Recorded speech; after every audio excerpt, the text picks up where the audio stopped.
We have a general election right around the corner, and it's looking like Labour are in for a landslide victory. The latest polling data shows that Labour are way ahead at this stage, and it's looking like it's inevitable that they're going to win. And Reform UK now has Nigel Farage at the front line, which they will be now hoping will tip them over the Conservatives to be the main opposition to the upcoming Labour government. Now, as if our government making obscene noises at one another in Parliament with their tit-for-tat comments wasn't bad enough, they've now taken to a TikTok battle, making meme-style posts at one another. I mean, could it really get more embarrassing? I prefer to remain as neutral as I can. I mean, if I'm completely honest, I don't really like either of them, but whether you think Labour are going to transform our country or trash it, all that really matters is what's actually going to happen to us and our money. So let's talk about some of the possible changes we may see coming once a new government are in. Of course, none of these are for certain just yet, and it's often not what they are saying we need to be worried about, it's what they're not saying. I'll keep you updated once these new changes do come in, so if you aren't, make sure you subscribe and turn on notifications so you don't miss that video.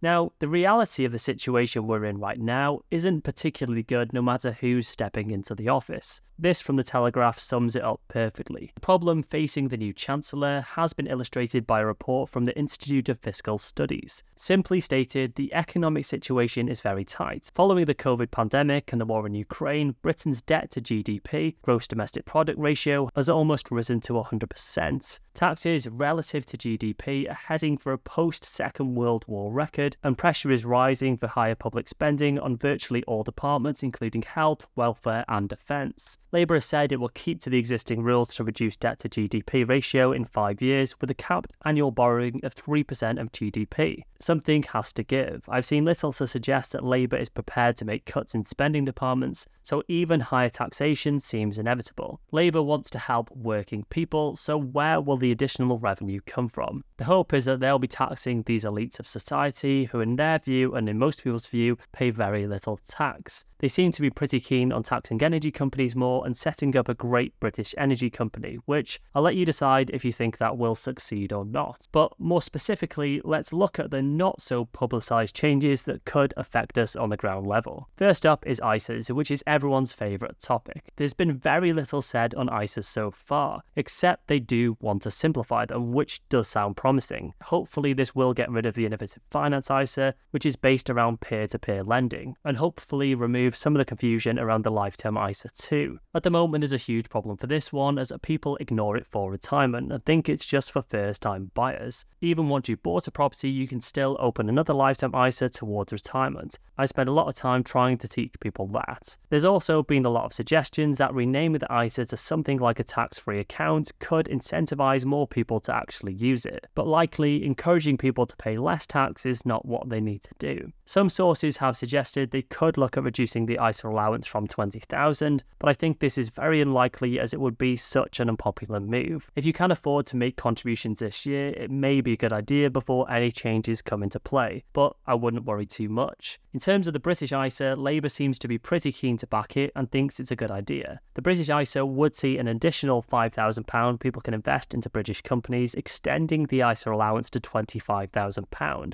They still have time to shape this. Hopefully it will be improved, or we'll see some more incentives for people who want to use it. I personally think the British ISA is a bit rubbish. It will either benefit those who have enough money to need an additional £5,000 after they've already maxed an ISA and a SIP, which is currently £80,000 already. So I think it does benefit the more well off. Or there'll be people who do that in the first place. They'll likely put their money into the British ISA instead, which realistically isn't great as British stocks underperform the market. It would be a good account for dividend investors, but pretty poor for everybody else. A more extreme scenario which has been suggested came from a report from the Resolution Foundation, who is a Labour policy think tank, who argued that HMRC could save £1 billion each year by capping ISA savings at £100,000. Everything over that would be taxed as normal. Yet the number of people it would affect would be very small. There are just 1.5 million people living in families with more than 100,000 of ISA savings per adult. If this were to come into force, it would make sense for people to reassess whether to keep their ISA and determine whether it made more sense to move into another tax wrapper. I do think, however, this is very unlikely, and it would definitely hit the younger generation worse, who are now getting into investing and putting money into their ISAs. What I do think, however, is we may very well be looking at an uptake in the amount of people putting money into ISAs, with some of the proposed changes that may be coming to pensions. Now, this is probably the most most significant change that I think we could expect so far, and it's more specifically related to investing. This comes in two parts. The first is to do with the lifetime allowance. The lifetime allowance was a limit on the total value of an individual's private pensions, what they could reach before high tax rates were applied. Between 2006 and 2023, it applied when funds in a pension were first made available for withdrawal and or on reaching 75. If the value of the pensions was above the lifetime allowance, then the lifetime allowance charge was applied at a rate of 55% on the value of the fund above the lifetime allowance if taken as a tax-free lump sum, or 25% if taken as taxable income. That's on top of the income tax you would pay when withdrawing. For example, if the lifetime ISA was $1 million and somebody had a pension worth $1.2 million when they crystallised it, they might have had to pay up to £110,000, which is 55% of £200,000 tax on the excess. The value of the lifetime allowance has changed substantially over its 17-year existence. It was introduced by the then Labour government in April 2006 at $1.5 million, which in real terms is equivalent of $2.5 million in April 2024. In its first few years, it increased relatively rapidly, reaching $1.8 million in April 2010, which is the equivalent of $2.7 million in today's prices. It was then cut substantially by the Conservative Chancellor George Osborne, so it fell to $1 million in April 2016.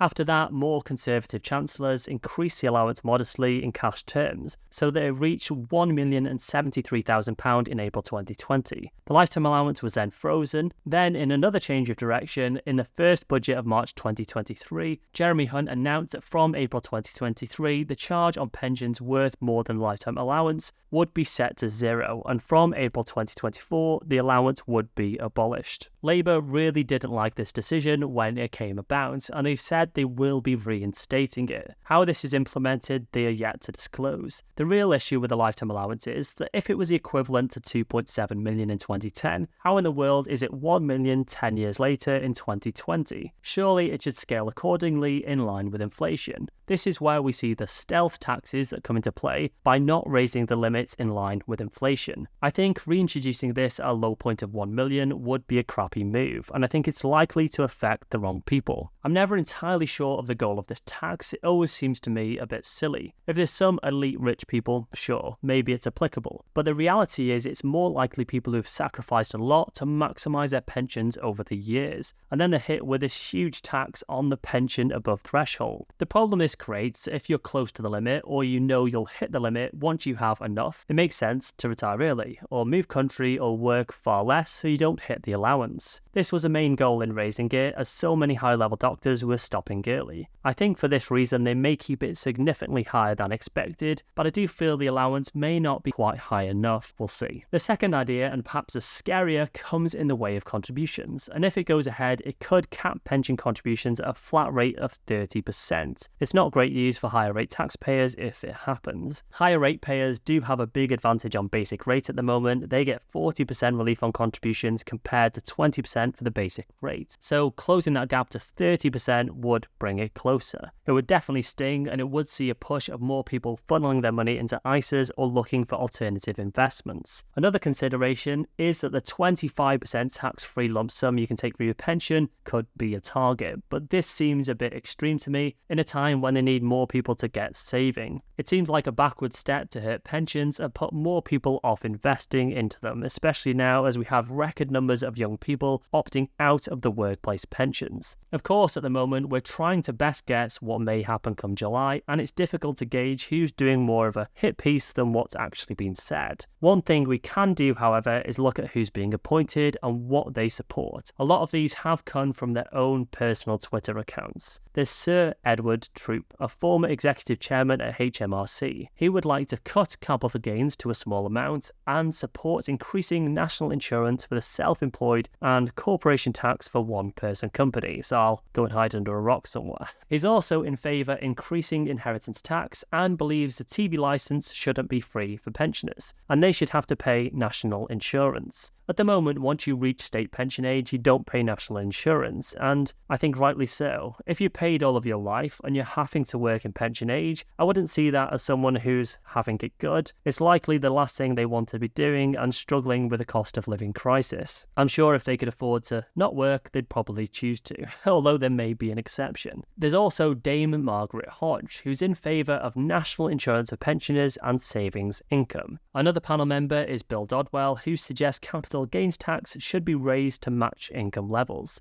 This one was particularly pressing as looking at Rishi Sunak's tax return lately said that he only paid 20% instead of 40% tax on his income. There's a drive to make HMRC's process more intense, which would force self-employed taxpayers to file returns 4 times per year, costing more money if you use an accountant, of course, which in their view would help catch more tax avoidance. None of these are for certain, but seems to be things like this will be on the forefront of the committee's mind. Capital gains tax, I imagine, will be quite the target. There's also suggestions of higher council tax on larger properties to bridge the gap. One of the worst caps I see when it comes to wealth is definitely the council tax trap. Take a look at this. So if you own a house over the value of £320,000 in Cheshire, you're in the highest tax band, H, £4,474 per year, £372 per month, and 320k doesn't get you as much as you would think these days at all. In fact, it would get you this, a 3-bed semi-detached house, nothing special, pretty standard of what you would expect in the UK. Now, how about this one? £4.5 million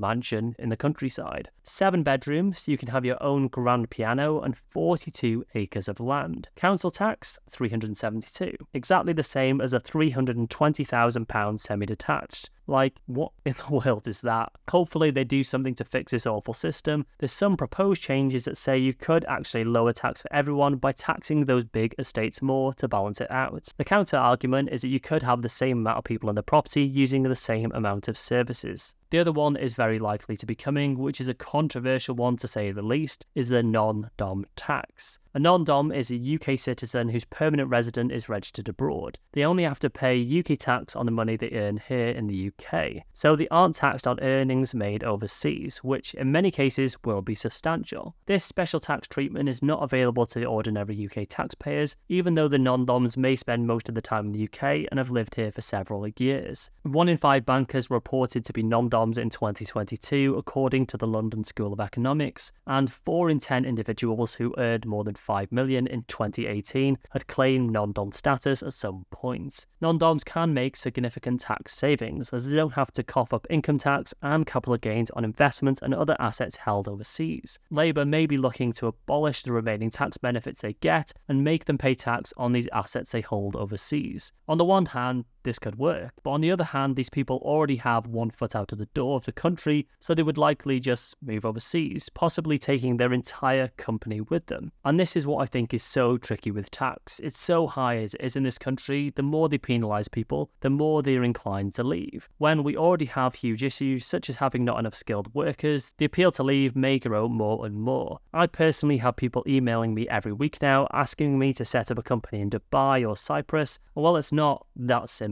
You do wonder how many people, especially if they make it even harder for self-employed with increased taxes, will be tempted to leave. It was certainly something I was considering until recently and may revisit in the future. I also want to touch on what may happen to the stock market, because I've had a lot of people asking me this. It's useful to view historical market performance around an election to look at past election performance 3 to 6 months before the vote, and then look at the impact 1 week to a month after the vote. Remember though, this is a very short period of time to look at performance. Investing is for the long term, and past performance is never a guide to what the future may hold. Analysis from the Royal Bank of Canada looks at the performance of the FTSE 250 and the FTSE 100 before and after the last 8 election cycles. The FTSE 250, the more domestically focused UK index, has generated a positive performance in the 6 months before 7 of the last 8 elections. The average return in the 6 months prior to an election has been 11%. What's interesting is, according to the analysis, the weakest performance of the FTSE 250 was 1 month before an election. However, the index tended to recover in the 1 week and 1 month periods following an election. The FTSE 100, of course, is regarded as being more worldwide than an accurate representation of the UK, so it's a FTSE 250 which is a much more accurate representation. Analysts found that in the last 8 election cycles, the strongest average performers after election cycles have been in the industrials, utilities and real estate. In contrast, the energy sector tends to underperform during elections. As ever though, past performance doesn't mean we'll see the same patterns play out in the future. And this time, of course, the election has come so quickly, it's a much shorter, almost unexpected timeline, so the results may vary. It also doesn't generally matter whether Labour or Conservatives win. Best was John Major's Conservative in 1992, followed by the Lib Dem/Conservative in 2010. Tony Blair's first term wasn't far off this either, so it doesn't really play much of an impact. To be honest, I'm not invested much in the UK these days. I have about 4% of my investments in the UK, so it's very minimal to me, which feels quite sad to say, but the UK just underperforms a global stock market. I'd love to do more to support UK businesses, but I can't do it at a significant financial loss to myself. It would be really nice for all of us to bunch together and be invested in the UK rather than looking elsewhere, but we just can't do it. I do think it's a very good place for dividend investors, but not for long-term passive index funds. My general feeling is that I think Labour getting in will be like for like and not much will change. The country's in such a mess financially, it would take some very drastic action to move the needle, which I think most would be too afraid to do. I would quite like Reform to be the opposition to Labour. As much as Nigel Farage is quite Marmite, I think we would be much more interested to see him challenging Keir than watch a continuation of Rishi and Keir's smug remarks to one another, which again will probably be the same with Nigel, but at least it's a change. To be honest, I think your best bet is to just leave them to it, not worry too much, and we'll do our best whatever they come up with to navigate the situation.